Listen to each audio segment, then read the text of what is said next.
Boa tarde, Isabel, tudo Olá, bom? Rodrigo. Tudo bem? Tudo tranquilo. Tá conseguindo me ouvir bem? Estou te ouvindo bem e te vendo bem. Você me Show. ouve bem? Sim, tudo tranquilo. Que bom, ótimo. Então, de repente, só esperar mais um minuto aí pro pessoal entrar. Sim, vamos esperar um pouquinho o pessoal entrar, né? Isso, o pessoal tá entrando aí aos poucos. Tá ótimo. E como é que estão as coisas por aí? Todo mundo de quarentena ainda? Já tem gente no. É uma parte tá, outra já está começando a voltar para o escritório. A ideia é a gente fazer faseado, né? E aos pouquinhos, então, normalmente tem 20% do pessoal tá no escritório. E a ideia é ficar assim até agosto, setembro, por aí. E aí depois ir vendo como é que as coisas caminham, né, Rodrigo? Não adianta a gente Sim, antecipar também, né? Tem a questão da segunda onda. Eu acho que aqui no Rio de Janeiro, por incrível que pareça, a gente teve um início complicado, né?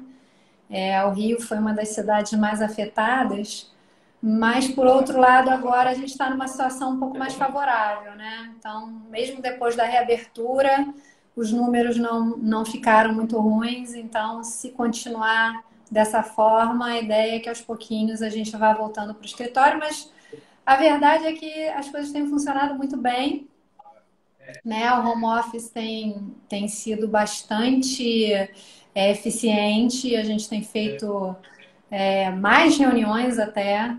As reuniões têm começado mais no horário, surpreendentemente. Então, a gente não está vendo muita necessidade de antecipar a volta, não, dados os riscos, né? Então, vamos ver. sim. Não, aqui foi um pouco ao contrário, né? A gente teve um começo um pouco mais leve aí, quando o resto estava em todo o Exatamente. Brasil. E agora Exatamente. no. Foi o inverso. Exatamente, agora no último mês chegou com tudo. No fim, a gente acabou fazendo um home office mais ali em março, abril, maio, junho. E depois a gente acabou voltando, uma parte do pessoal, pelo menos, tomando os devidos cuidados. Com os números Mas, ruins, né? Você está no é, escritório, né? sim, eu estou no escritório. Uhum. A gente gosta aqui de trabalhar também, a gente é em poucos, a gente é em 10 mais ou menos, alguns horários alguns estão, outros não estão, então a gente vai se Tá cuidando, né? fazendo. Exatamente. Eu acho que a ideia é essa, é não deixar também muita gente no escritório, no ambiente fechado, não é muito recomendável. Exato. Mas eu acho que a gente, em setembro, a gente deve estar voltando quase full aí. Vamos ver. Vamos ver como é que as coisas caminham. Espero que daqui para frente só melhore, né? Não tenha que retroceder. Uhum. É. Também se tiver que voltar um pouquinho, né, para a segurança de todos, eu acho que vale a pena, né? Ah, com certeza, Tá todo mundo aprendendo junto. exatamente. Mas então acho que a gente pode começar. Para quem não me conhece, eu sou o Rodrigo, eu sou o head de fundos de investimento aqui da Argento. Então, sou eu que faço o estudo dos fundos que entram nas alocações dos clientes, ajudo os assessores a entender mais sobre todos os produtos. E até por isso que eu tomei a iniciativa de fazer esse bate-papo com a Ocan, principalmente porque no último mês teve a reabertura do Ocan Retorno Absoluto, que é um fundo que eu particularmente gosto muito, uso bastante nas minhas alocações e que os clientes demonstram bastante interesse, né? Então, com o objetivo de poder aproximar um pouco os nossos clientes, o investidor final, de quem está gerindo uma parte do patrimônio deles, a gente teve a ideia de bater esse papo com vocês, para que a gente possa entender melhor e fazer de fato essa aproximação. Então, primeiramente, eu quero agradecer pelo teu tempo, por se disponibilizar para falar com a gente. E pedir também para te apresentar um pouco, falar sobre a gestora, como é que é a ideia de vocês, tudo mais. Tá ótimo. Não, Rodrigo, a gente que agradece, tá, esse convite. É sempre muito importante a gente estar próximo de vocês. A gente, na Alcan, a gente procura ter essa proximidade, essa transparência, eu acho que até um pouco acima da média. Então a gente se desdobra para ir para atender todo mundo. Então é um prazer estar aqui falando com todos vocês, tá? Bom, eu vou começar falando um pouquinho de mim, depois eu vou falar da Ocan, e aí depois a gente foca um pouco no retorno absoluto. Também tem outros fundos que talvez dê tempo da gente conversar. E aí depois a gente fala como é que está a nossa cabeça para o cenário e como é que a gente passou aí ao longo desse semestre, que foi um semestre bastante desafiador e interessante, né? Acho que vale a pena a gente voltar um pouquinho do tempo e explicar. Bom, eu comecei minha carreira em 96, então tenho aí, estou fazendo 24 anos de mercado, sempre mais focado na parte de renda variável. Lá na Ocan eu sou estrategista de ações e também faço parte do time comercial, né? Estrategista do passivo também, até para ajudar nessa interação. Sou engenheira de formação, mas sempre trabalhei no mercado financeiro. E é interessante porque ao longo desses 20 e tantos anos muitas crises e muitos altos e baixos, e acaba que a experiência traz coisas nem tão boas, mas às vezes coisas muito boas, né? Então tem uma estrada longa aí. Vou falar um pouquinho da Ocan agora, né? A gente, coincidentemente, hoje estamos fazendo 2 anos, tá? Então estamos comemorando, é um dia bastante importante para a gente hoje. Parabéns. Obrigada. E aí é interessante porque, apesar de estarmos fazendo 2 anos, né, na verdade, a nossa história começa em 2009, tá? A gente fazia parte, a gente era uma asset que fazia parte de um banco de investimentos. E aí, em fins de 2017, a gente resolveu dar um passo muito importante, né, na nossa história, que é se tornar independente e criar a Ocan. Então, na verdade, a Ocan tem 2 anos, mas o histórico do Equity Hedge, por exemplo, tem 10 anos. Por quê? Porque a gente transferiu os fundos para a Ocan, né, e o time permaneceu praticamente o mesmo. É claro que ao longo do tempo a gente fez algumas adições ao time, mas assim, é um time que joga junto há praticamente 10 anos e tem um histórico bastante relevante, tá? A gente deu esse passo porque a gente queria ter uma meritocracia maior, a gente queria ser capaz de reter e atrair os nossos funcionários e sócios, né? Então, você tem condições melhores de fazer isso numa gestora independente do que dentro de uma estrutura muito grande. A gente queria ter foco só na gestão de fundos, então hoje a gente só faz isso, nada mais, não temos outras linhas de negócio, a gente só cuida dos fundos multimercado, multiestratégia e dos fundos de renda variável e não pretendemos nos envolver em mais nada além disso.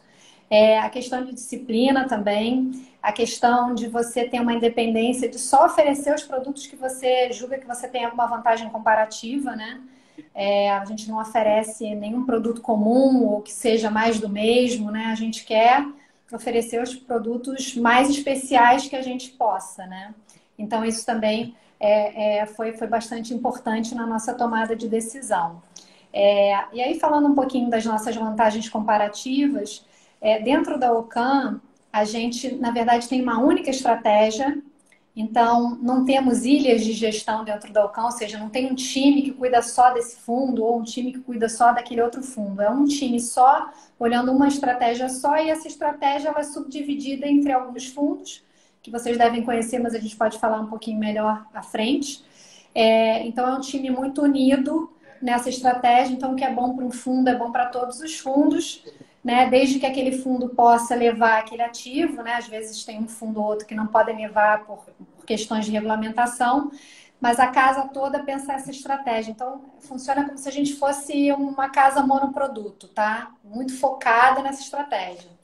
Uma outra vantagem comparativa que a gente tem é que a gente, nos nossos fundos multimercado, multiestratégia, a gente tem uma baixa correlação com a indústria de fundos, que são, na verdade, mais macro, né? Por uma questão, assim, de histórico do Brasil, que movimentos macro foram muito relevantes, as maiores assets acabam focando muito em ativos macro. E a gente é um pouco diferente, tá? A gente, dentro dos nossos fundos multimercado, a gente tem 1/3 de ativos macro, ou seja, moedas e juros soberanos, né? A gente não opera crédito privado, tá? Só para vocês saberem.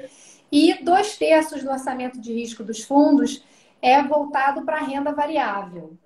Mas aí, o nosso estilo de gestão é bastante diferenciado em relação ao que tem na indústria, tá? Por quê? Porque nessa parte de renda variável, o que a gente busca?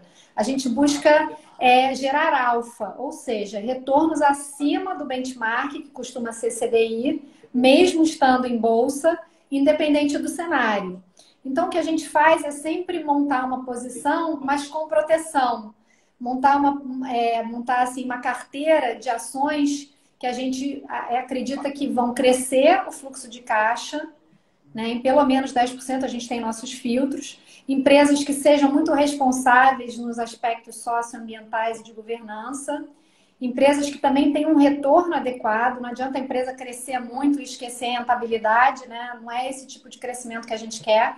Então, a gente busca empresas com um retorno sobre o patrimônio líquido de pelo menos 15%. Então, essa seria a nossa carteira comprada, né? Tem 15 a 20 nomes, tipicamente. E, por outro lado, a gente faz proteções em empresas. A gente até usa o índice Bovespa, tá? Mas a gente otimiza esse índice Bovespa para ficar short em empresas que a gente julga que não estão num bom momento, ou que estão perdendo market share, ou que não estão tomando as melhores medidas administrativas, ou que, no caso da pandemia, né, muitas empresas perderam ou perderão, ou até mesmo morrerão. Então, a gente busca essas assimetrias dentro da renda variável, tá? Então, uma renda variável um pouco diferente de outros fundos que acabam comprando índice ou fazendo posições de longuíssimo prazo. Então, a gente está vendo muita oportunidade no mercado de ações nesse momento. Não que a gente ache que o Ibovespa pode subir muito, não é isso, mas é que tem valor relativo dentro da Bolsa, não só aqui como lá fora, muito relevante. Então, a gente está vendo, nesse contexto, a gente está muito otimista de gerar o alfa que eu estava explicando para vocês. Eu espero que o pessoal tenha compreendido, né, o que é a renda variável nos fundos multimercado da Ocam, tá? Sim, Tanto é assim... Pode perguntar, desculpa Rodrigo. te interromper. Não, imagina. Na verdade, então, vocês não, independente se a bolsa subir ou se cair, o que importa é que alguns papéis que vocês tenham performem melhor do que outros. É essa relação que vai dar a rentabilidade de vocês. Então, É, independente se o mercado cair muito ou subir muito, as ações da parte comprada têm que ter um desempenho melhor do que a parte vendida. É basicamente isso. isso é que tem sido o core do nosso retorno. Só que, assim, um parênteses, né? Eventualmente, a gente pode estar um pouco mais direcional, ou seja, se a gente está com um cenário positivo, a gente sempre olha muito a parte macro, tá? Lá na Ocam a gente tem 3 economistas, né? Bastante sênios, então até para decisão micro, ou seja, para decisão da nossa carteira de ações, o contexto macro influencia bastante. Então, se a gente está numa situação mais positiva, que a gente acha que a bolsa pode performar bem, a gente até pode ter um pouco de direcional na bolsa. Então, a gente pode fazer uso desse direcional, mas o que dá um retorno mesmo é justamente isso: é você escolher as melhores empresas e se redear nas piores empresas. Então, é isso que a gente faz isso há mais de 10 anos. Inclusive, em 2014, 2015, que foram anos de uma deterioração macro muito relevante, os fundos da Ocam, que na época estava com o nome do Banco de Investimentos, eles foram muito premiados, com a bolsa caindo, né? Agora, em março, por exemplo, o retorno absoluto subiu 4 bips, estando comprado em bolsa. Então, assim, não necessariamente, a gente pode até fazer uso de um direcional para pegar algum beta, né? Mas o nosso core mesmo é o alfa, exatamente isso que você falou. Exatamente. Sim, até é interessante pegar ali o gráfico do Ocam, do retorno absoluto, se a gente pega esse ano, ele está rendendo aí em torno de 7%.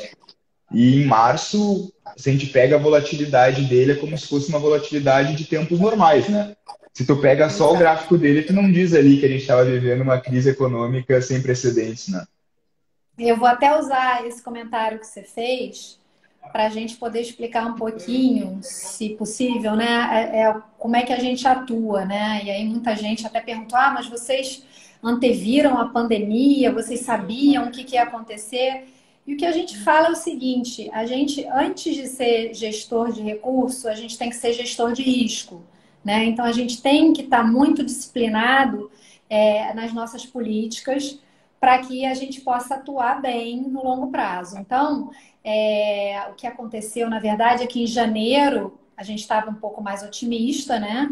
A gente estava comprado em bolsa, tanto aqui quanto lá fora. A parte macro estava um pouco menos relevante naquele momento.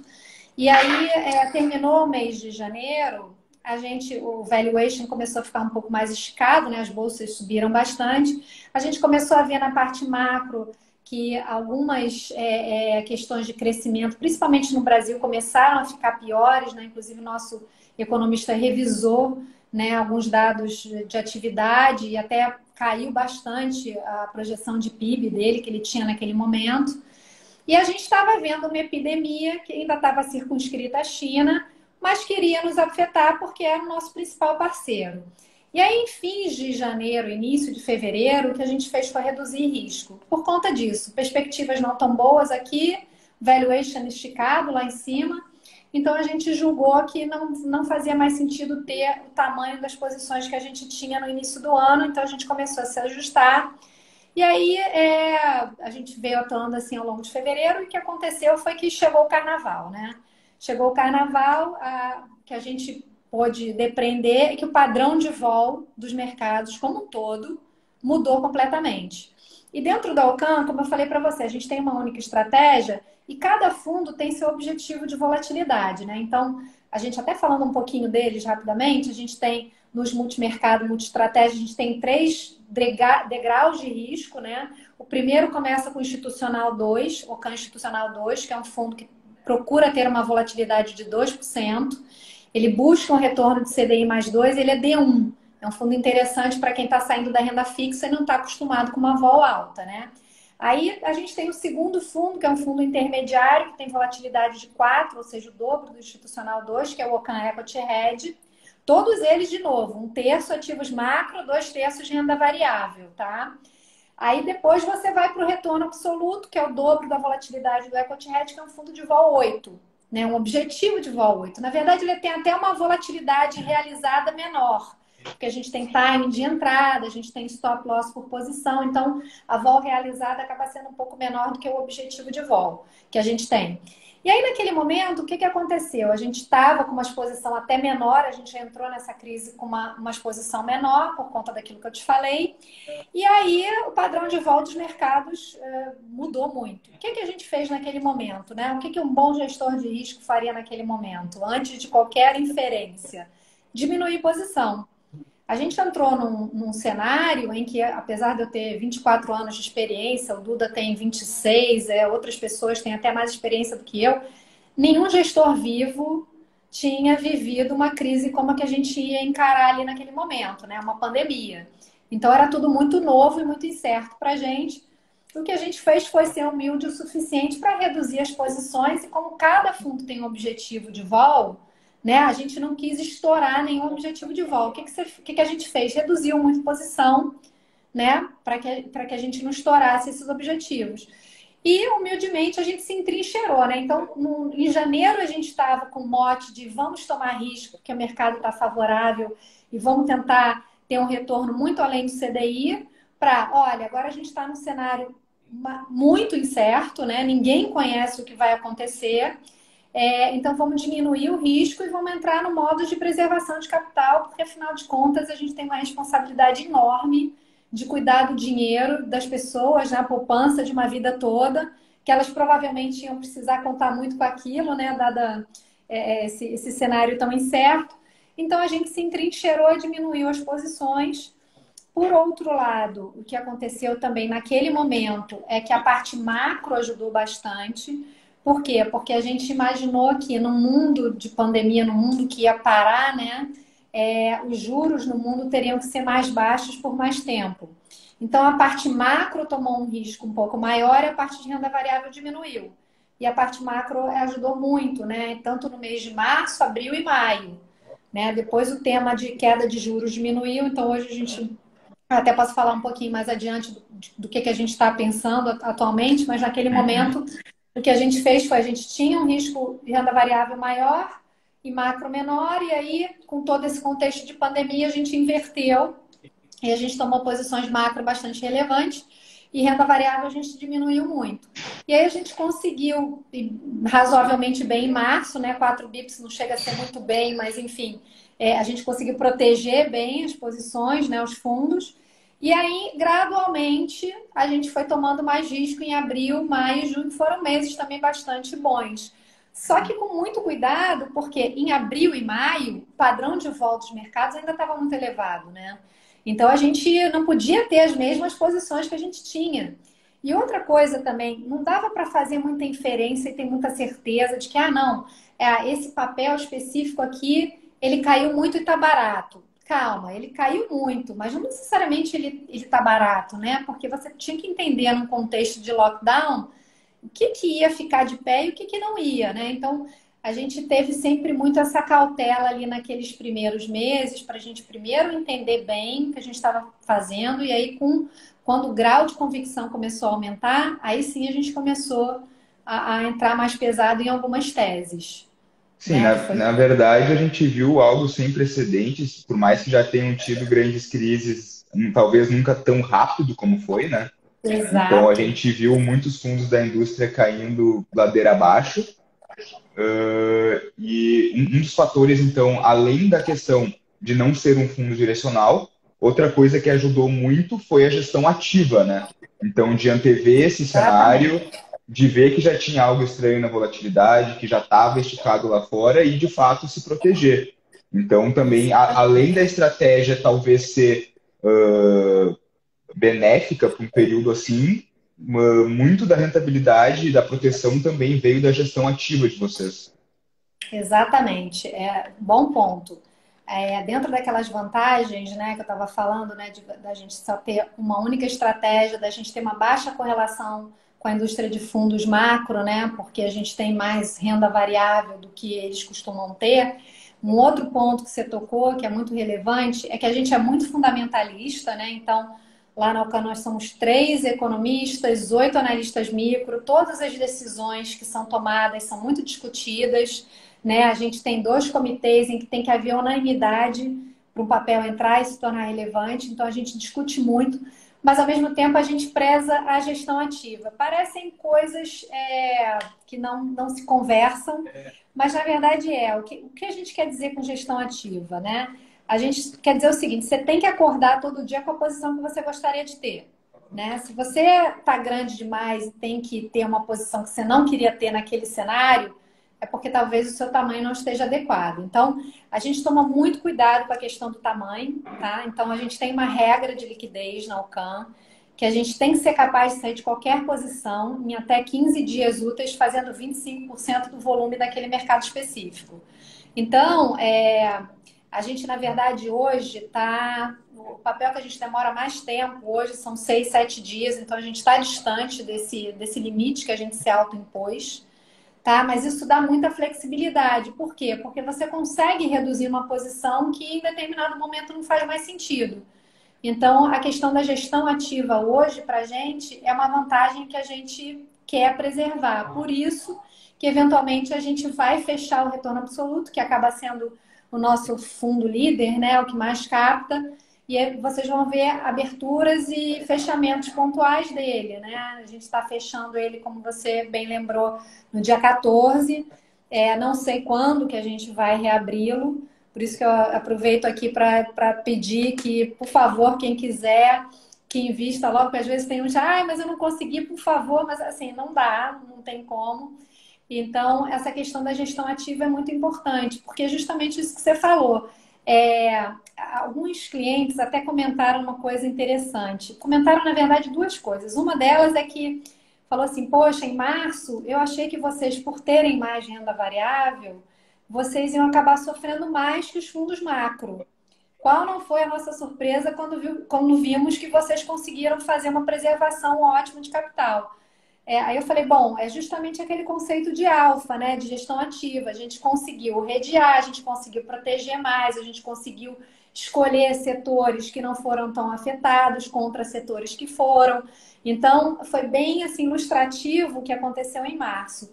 Um outro ponto que eles colocaram, que também é muito em cima desse conceito de gestão ativa, é que eles comentaram o seguinte: não, alguns fundos que foram bem em março, eles foram bem porque eles vinham muito pessimistas lá atrás, então eles não performaram tão bem nos últimos 2 anos e acabaram indo bem nesse contexto, e aí começaram a performar mal de novo. E vocês conseguiram entender os capítulos, adequar as posições aos capítulos que a gente estava vivendo e conseguiram entregar retorno.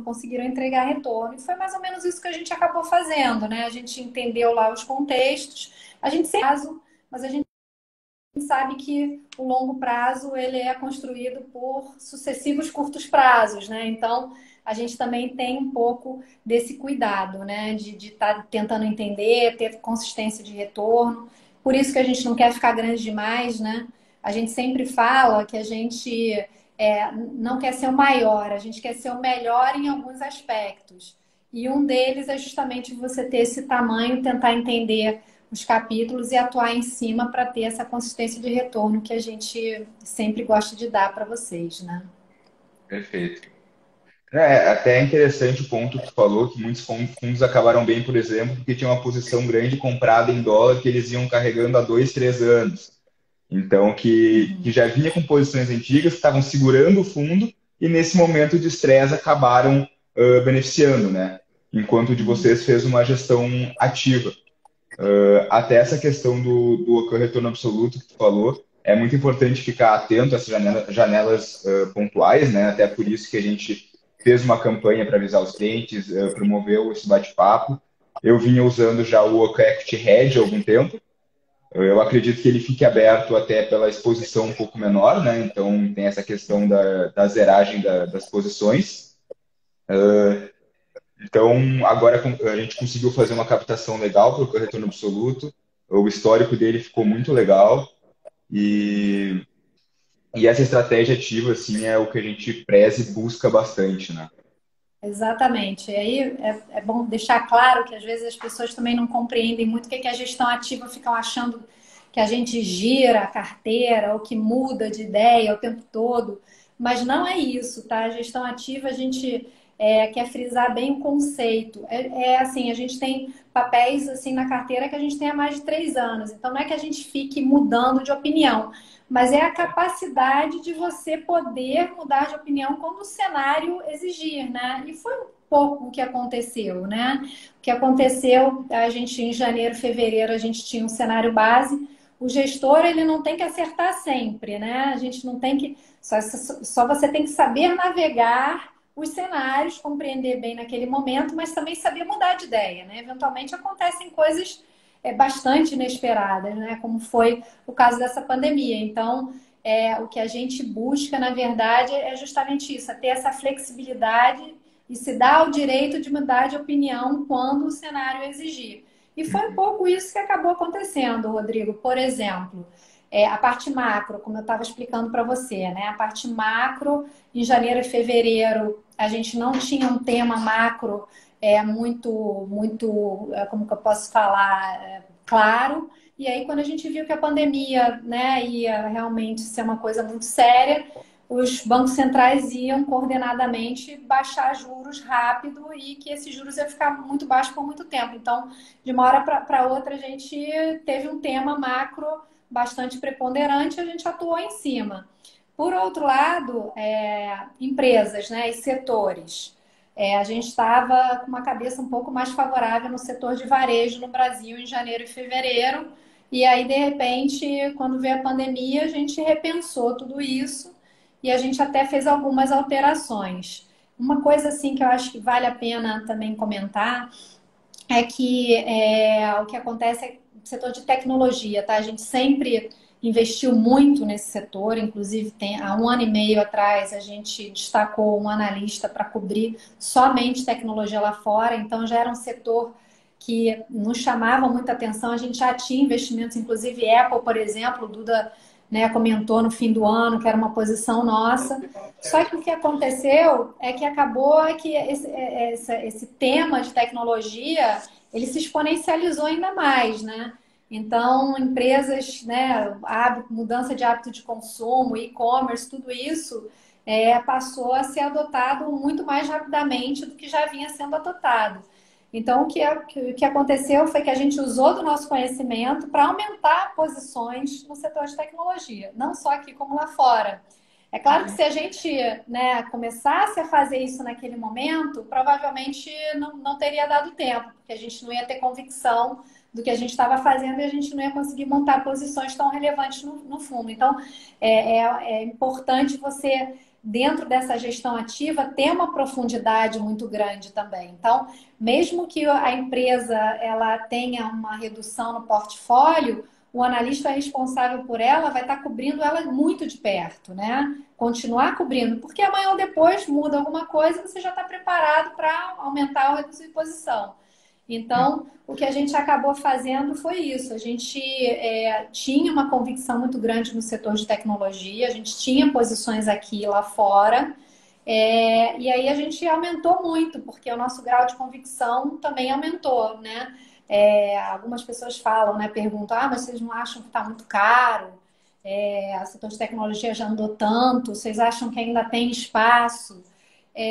E aí a gente também tem um conceito, né, na Ocam, que a gente sempre alerta muito os investidores, porque toma muito cuidado com o que é caro e com o que é barato, né? Porque às vezes você fala, vou comprar um papel barato, vou comprar um papel caro. Às vezes o que é barato pode ficar mais barato, né? Então tem lá as armadilhas de valor. Por isso que a gente foca muito nessa parte de crescimento. Porque você pode, de repente, estar comprando uma empresa que no curto prazo aparentemente pode estar cara, mas se ela cresce 15, 20% nos próximos 2, 3 anos, né? Então ela tem um empenho bom e consegue crescer, você está comprando, na verdade, uma empresa barata. E ao contrário, às vezes você acha que você está comprando uma empresa barata, mas que por algumas dificuldades, porque ela está barata por alguma razão, né? Ela deve estar com alguma dificuldade à frente. E aí você vê que a empresa não tem crescimento de fluxo de caixa, ou então tem até decrescimento, muitas vezes, ainda mais num contexto de recessão global que a gente está vivendo, e você está comprando uma coisa cara, na verdade. Então, esses conceitos a gente tem que trabalhar muito, porque a gente hoje, no setor de tecnologia, a gente ainda está muito animado, tá? Tem empresas no nosso portfólio, que aliás é o setor mais relevante hoje em dia, que a gente ainda gosta muito, a gente ainda acha que tem sim um espaço para elas performarem muito bem.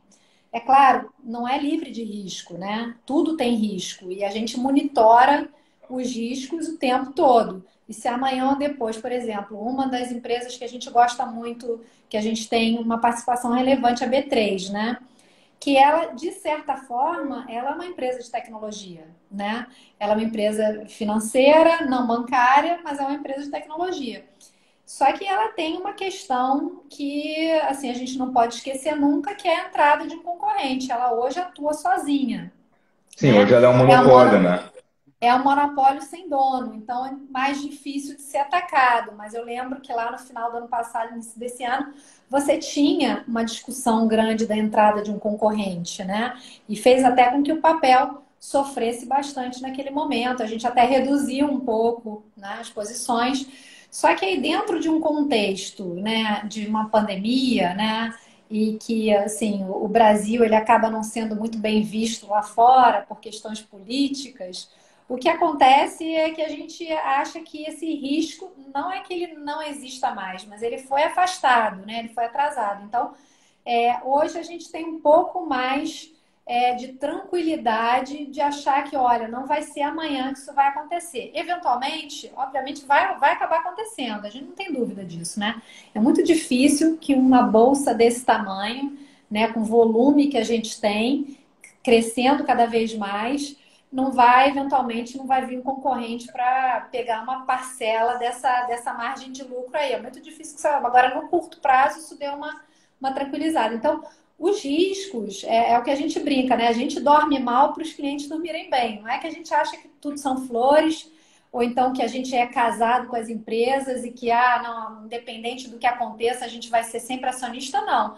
Se no dia a gente perceber que os riscos estão elevados demais, e que a gente acha que o upside não justifica, a gente vai sair rápido, né? Então, essa que é a nossa grande dinâmica. A gente trabalha com proteção e trabalha com a questão da liquidez, né? A gente sempre procura empresas líderes nos seus setores, né? Para buscar alfa, a gente tem que ir onde a alfa está, então normalmente são as empresas alfa, né? Então a gente sempre começa com macro, ver qual é o contexto macro, essa dinâmica, né, de juros baixos, né? Ontem mesmo o BC acabou reduzindo um pouco mais os juros e não fechou as portas para novas reduções. A gente está até discutindo como é que vai ser para frente, se ele vai cortar 0,10, 0,12,5, vamos ver o que ele vai fazer, mas numa dinâmica de juros muito baixos, né, você tem que entender que isso afeta as empresas, né? De maneiras diferentes, mas afeta todas elas, né? Umas mais, outras menos. Então, o contexto macro é sempre muito relevante na tomada das nossas decisões, atividade, moeda, né? O real super desvalorizado também afeta algumas empresas, né? Algumas empresas importam insumos, outras exportam. Então, essa parte macro para a gente é muito importante. E aí depois a gente vê quais são os setores que se beneficiam dentro desse cenário macro, e aí dentro desses setores quais são as empresas líderes. E ali a gente vai fazer, então, vai se aprofundar muito no micro, tá? Então, os analistas vão fazer o DCF, o fluxo de caixa, múltiplos, vão falar com os concorrentes, vão fazer tudo isso, tá? Então, dentro desse contexto de tecnologia, a gente ainda vê um upside interessante. A gente, por exemplo, tem lá fora a Apple ainda, tem Microsoft, tem um pouquinho de Google, tem essas empresas mais relevantes, Visa e Mastercard, a gente também tem, que são empresas muito ligadas à tecnologia e que não sofreram com a pandemia, muito pelo contrário, né? A Amazon a gente tem também. Então, era assim, um dever de casa que a gente vem fazendo há quase 2 anos e que aí chegou a hora da pandemia, a gente falou, nossa, elas vão se beneficiar muito. Aí, o que tira o nosso sono dentro dessas empresas? Né? O capítulo de resultado agora já passou, todas elas vieram bem, mas era uma coisa que, né, sempre deixa o gestor um pouco apreensivo. Mas também tem questões regulatórias lá. Acabou que essas empresas são enormes, né? E que a gente até pensa, não, mas será que vai haver uma concorrência? A grande verdade é que elas ficaram tão grandes que elas conseguem comprar, né, outras empresas. E aí é que o bicho pode pegar aí. Por quê? Porque o regulador pode falar, olha, chega, para você já era. Como aconteceu com a Microsoft lá atrás, hoje vai estar acontecendo com o Google, com o Facebook, né? Então tem esse risco, sim, do regulador ir lá e apertar, e aí se a gente julgar que esse risco é alto demais, ou que se amanhã vier uma canetada, a gente em 2 minutos vende as nossas posições, porque esse mercado é muito líquido, né? E outra coisa que também, obviamente, complica um pouco é a questão da eleição americana, né? A gente está vendo que o Biden, que é um candidato democrata, tá bem à frente nas pesquisas. A gente até fez vários estudos e, de fato, assim, se você olhar as eleições anteriores, ele tem sim uma chance relevante, só que a gente ainda também tem bastante tempo para o Trump reagir. Então, hoje é um pouco preocupante, mas o mercado não tá fazendo muito preço no mercado, mas a gente está acompanhando, né? Enfim. Se a gente julgar que isso vai gerar mais vol, né? A volatilidade lá fora vai aumentar, o que a gente vai fazer? Vai reduzir posição também. É isso que a gente fez, é isso que a gente vai fazer.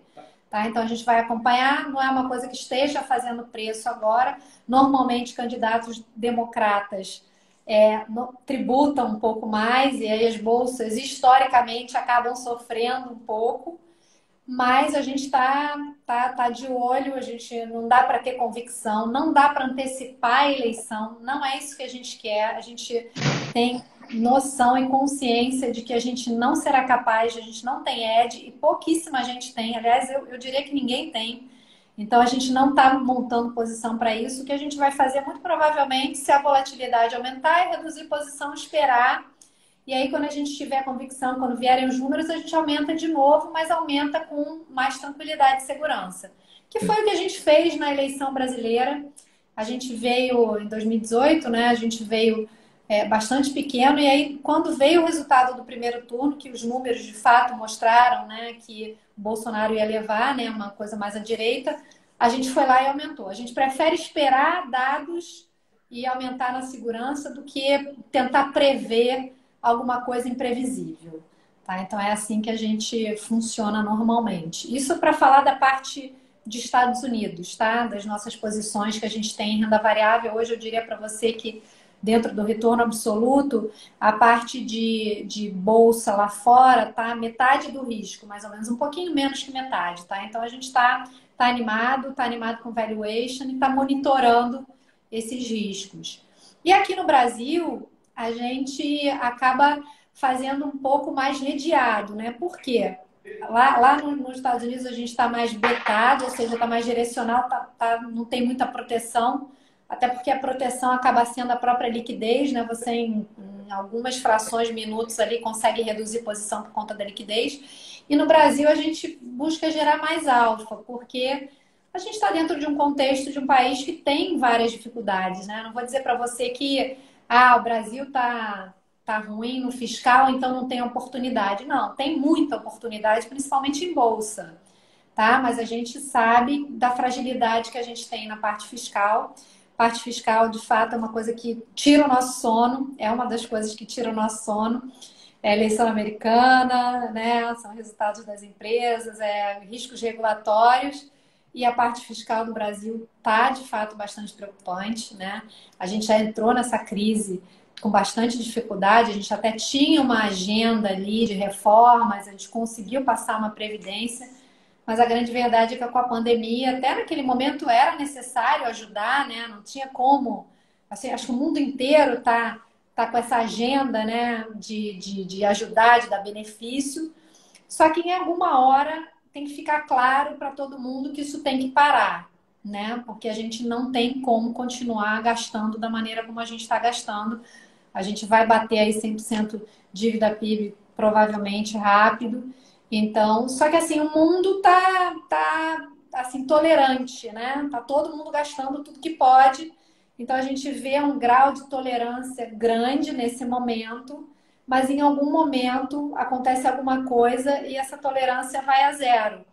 E aí a gente vai ser pego muito endividado e isso vai ser bastante ruim, tá? Então é uma coisa que a gente tem uma preocupação enorme. Outra preocupação que a gente tem muito grande no Brasil é a questão de atividade, né? O país já tinha um problema de atividade antes, de baixo crescimento, e agora então as coisas vão ser bem mais difíceis, né? Então é uma outra coisa que tira o nosso sono. Mas assim, as empresas que a gente está investido, que a gente conhece muito bem, elas conseguem crescer apesar de tudo isso. Elas conseguem se reinventar, elas conseguem ser ainda mais eficientes, elas conseguem comprar outras empresas, enfim.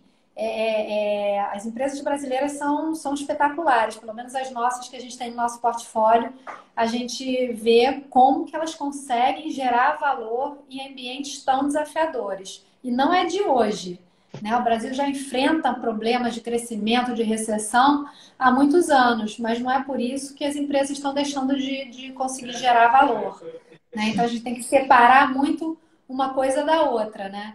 Então aqui no Brasil, por exemplo, a gente gosta de Magazine Luiza, a gente já tem há muito tempo. Eles têm feito um trabalho incrível em e-commerce, têm sido líderes nisso. B3, que eu falei que a gente considera uma empresa de tecnologia financeira. Empresas que estejam ligadas a serviços bancários, não necessariamente a crédito, tá? Então, por exemplo, a gente gosta de XP, a gente é acionista de XP lá desde o IPO. A gente gosta de BTG por conta dessa questão digital e desse banco digital que eles estão fomentando.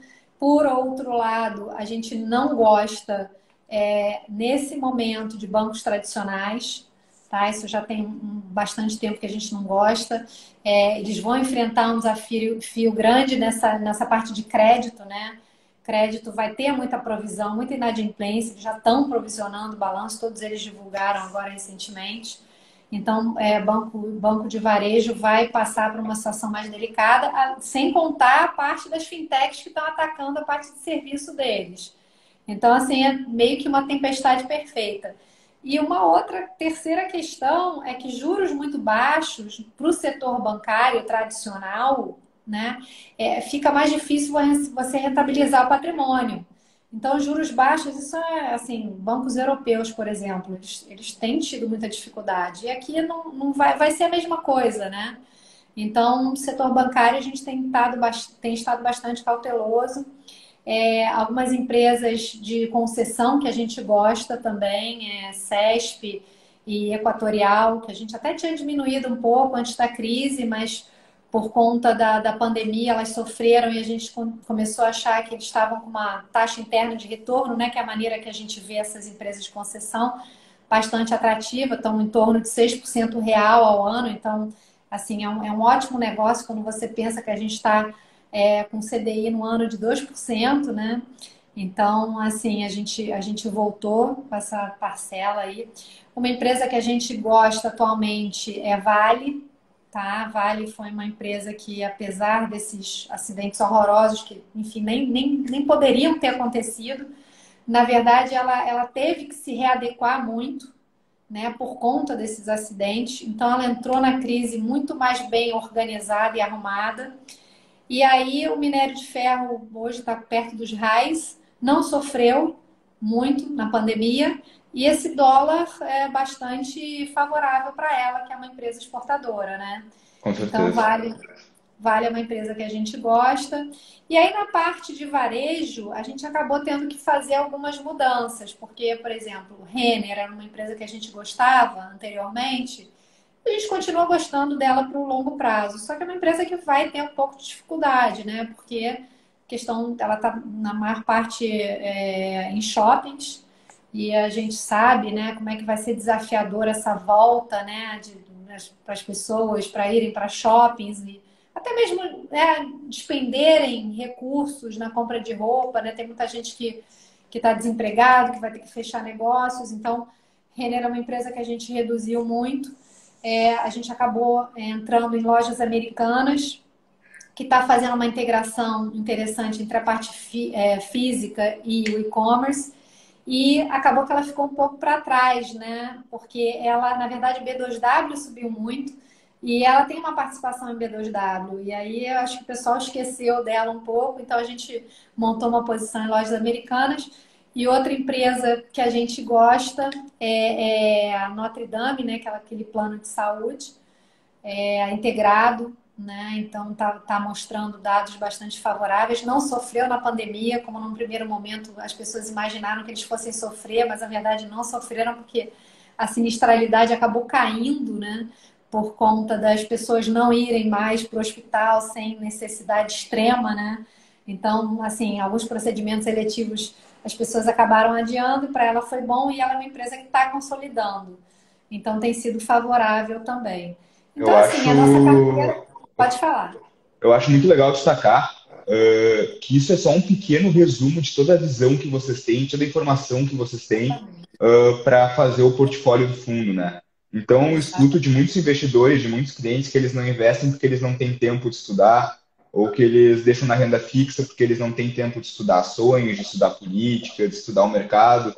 Então, aqui em alguns minutos, tu fez um pequeno resumo de tudo que vocês veem antes de fazer um investimento. Então, eu acho que é legal destacar que não necessariamente o investidor precisa ter todo esse conhecimento, claro, tem que entender o que está fazendo, mas na medida que a gente delega isso para um gestor, para uma equipe de gestão fazer, a gente tem uma confiança, né? Vocês têm muito know-how, muito background por trás de vocês para dar de fato esse conhecimento que o investidor final às vezes não tem. Então, é uma opção excelente para investimento, principalmente agora com a nossa taxa Selic a 2%, né? Então, às vezes, aquele investimento que estava num CDB pós-fixado, na própria poupança, num fundo de renda fixa, a gente fica mais confiante de delegar o nosso investimento, por mais que possa ter uma volatilidade, um risco maior, sabendo que vocês têm todo esse conhecimento por trás, né? Então, Exatamente, eu acho exatamente. que cada vez mais é uma tendência os investimentos de renda fixa irem primeiramente para os fundos multimercado, talvez não diretamente para o retorno absoluto, mas no institucional 2, no equity hedge, que são os fundos de vocês com uma volatilidade menor. Eu, inclusive, acho que essa é a opção mais viável hoje, né? A gente correr um pouquinho mais de risco, até porque hoje, se a gente não fizer isso, os nossos investimentos vão de fato perder para a inflação, né? Então, essa migração para os multimercados eu vejo como natural e poder ter essa visão de vocês é excelente, né? Eu acho que você pontuou uma coisa bastante relevante, Rodrigo. A gente lá, né, uma frase que a gente sempre fala, que é o seguinte, que é da Clarice Lispector: a salvação é pelo risco. Então, se de fato você quer montar um patrimônio, você hoje vai ter que se arriscar. Mas a gente tem que visualizar que risco não é uma palavra ruim, né? Porque às vezes a gente sempre liga risco a uma coisa ruim. Mas quando a gente fala tomar risco, é tomar risco pensando num risco responsável, ou seja, será que eu, como investidor, vou ter tempo suficiente e recursos para me dedicar a várias temáticas que acontecem? Né? Muitas pessoas não conseguem ter esse tempo, então é importante que se delegue, né, esse trabalho para gestores que vão ficar pensando nisso, investem nisso, como a gente ou como outro, né? Não estou querendo puxar sardinha aqui para o cão, mas para as pessoas de fato conhecerem os gestores, entenderem como é que eles fazem, se sentirem confortáveis e, de repente, delegar uma parte do patrimônio para que eles possam cuidar, né? Porque a gente aqui é o dia inteiro falando, conversando, mudando de ideia.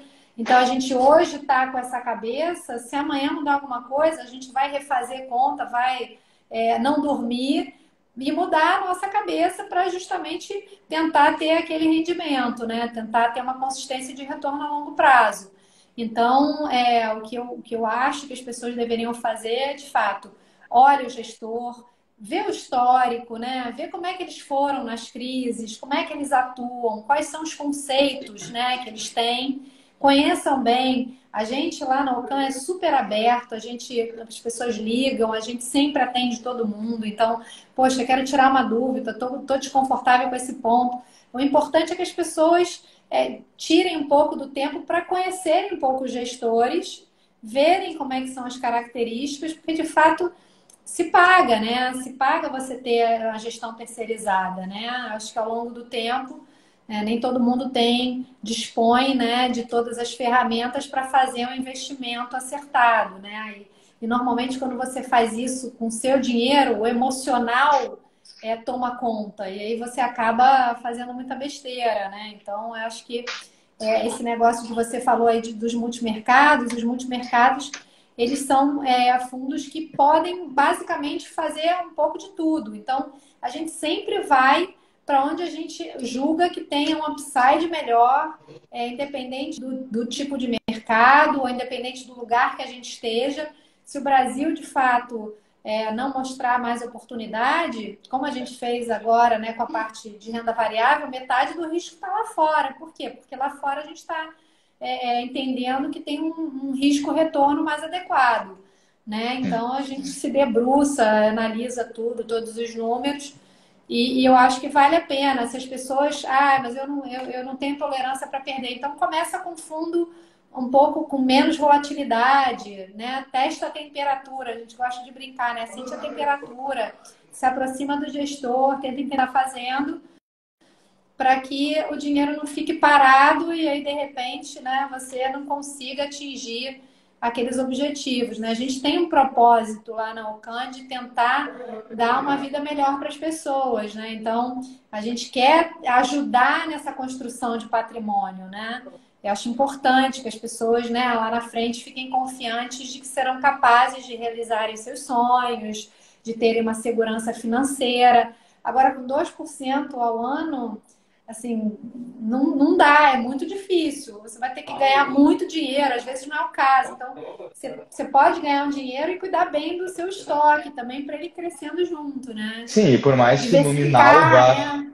por mais que o nominal vá crescer com 2% ao ano, por mais que pouco, se a gente for contar com a inflação aí, não tem como, né? Exatamente. Você pega inflação, imposto, você praticamente não saiu do lugar, até andou para trás, né? Em certos Exatamente. momentos, você pode até andar para trás. Então, a gente tem que ter essa consciência de que a gente tem que ter uma parte do nosso patrimônio com um pouquinho mais de risco. O risco, o bom risco, né? O risco Sim. responsável, o risco estudado. E aí, dentro dos portfólios dos fundos multimercados, você tem uma diversificação, né, grande. Você tem temas, né? A gente está estudando o globo inteiro, o mundo inteiro. Então, é bastante dinâmico. Então, eu faço esse convite aí, Rodrigo, que você fez, as pessoas a se inteirarem um pouco mais, ficarem mais confortáveis e separarem uma partezinha do patrimônio que elas julguem, né, que seja adequado para que elas comecem a entender um pouco desse mercado, né? Porque tem muita coisa para ser feita, sempre tem oportunidade. Por mais desafiador que o cenário seja, sempre tem oportunidade, né? A gente, por exemplo, atualmente a gente está até, não sei se a gente tem poucos minutos, né? Mas só falar de um outro tema aqui, bem fora da caixa, né? Se bem que não é tão fora da caixa assim, mas, por exemplo, hoje a gente tem uma posição de euro contra o dólar. Por que a gente tem essa posição euro contra o dólar? Está comprado em euro contra o dólar. Porque você viveu ao longo do tempo uma dinâmica de um dólar muito valorizado, né? Por quê? Porque os Estados Unidos tinham um diferencial de juros grande e era um país que crescia muito. Então, o mundo operou com dólar muito forte. O que está acontecendo agora? O diferencial de juros dos Estados Unidos em relação aos países desenvolvidos está praticamente zerado, né? E a dinâmica de crescimento da Europa talvez seja melhor do que o esperado, porque essa segunda onda de Covid lá está sendo mais fraca. Porque talvez a primeira onda tenha sido tão forte que a segunda onda, e isso está afetando um pouco os Estados Unidos, né? Estados Unidos ainda vai encarar uma eleição tumultuada, muito provavelmente, né? Incerta, pelo menos. Então, a gente está com esse tema de um euro talvez um pouco mais forte na margem. Então, isso Sim. tudo a gente está estudando. Então, assim, são temas inúmeros. E aí não precisa que o mundo esteja muito bem ou que a bolsa esteja subindo. A gente sempre pode extrair valor na medida que você compreenda bem aquele cenário. E, de novo, você tem que ter uma cabeça flexível, porque aquele cenário que você desenhou pode mudar da noite para o dia e você também tem que mudar, né? Então, você não pode ficar muito apegado a cenários anteriores, né? Você tem que ter Sim, a e cabeça... essa é a vantagem dos multimercados, né? Às Exatamente. vezes o investidor acaba, estou ganhando um pouco aqui na renda fixa, vou comprar ações, vou ir para a renda variável, vou investir num fundo de renda variável. Ele vai, de repente, encarar uma eleição americana, que ele pode não saber Exatamente. que vai influenciar tanto na rentabilidade das ações, vai ter um desempenho muito ruim ali no primeiro mês, segundo mês, vai achar que não é para ele isso, que o mercado é só isso e vai voltar para a renda fixa. Então, Exato. E aí vai sair no pior momento, né? Normalmente sai no pior exatamente, momento. Eu acho exatamente. que essa que é a questão que a gente não deveria fazer. Você tem que ter, né, tem que ter um conhecimento, a gente tem que estudar muito para tomar qualquer posição, a gente estuda profundamente, são discussões calorosas, poxa, toda hora analisando, fazendo muita conta. Então, eu acho isso, que as pessoas têm que tentar entender um pouquinho os gestores e separar um pouco do patrimônio justamente para ter um pouquinho mais de risco, né? E aí, eu não sei se ficou muita pergunta aí, mas eu Na acho que verdade, o nosso tempo tá acabando já, eu já tá se recebi a esgotando. notificação aqui. Acredito que não teve muita pergunta, teve algumas perguntas sobre a diferença do Mas long aí eu vou short, do deixar o long em canal base. aberto. Lá, assim, a gente tem um e-mailzinho chamado, é fácil, contato@ocambrasil.com.br. Podem mandar as perguntas. Ou então no nosso Instagram, tá? A gente tem, né, o Instagram Ocam Brasil também. Mandem perguntas lá pelo direct. A gente faz questão de responder a todos. O que não pode é o investidor ficar com dúvida, né? E, enfim, não ser Não, respondido, perfeito. tá? A A gente gente também também fica à está no disposição. LinkedIn. Para quem não tem nosso contato, pode pegar no site da Argentum, pode nos chamar aqui no direct também. Quem quer montar uma carteira, quem quer ter uma assessoria, a gente está totalmente à Isso. disposição.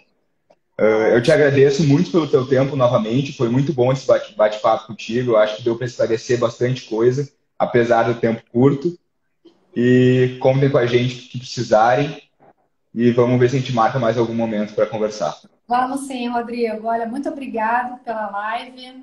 Gostei muito. Vamos, remarcar. Com E certeza. obrigada a todos aí que nos ouviram. Isso aí. Até mais. Obrigada. Até logo.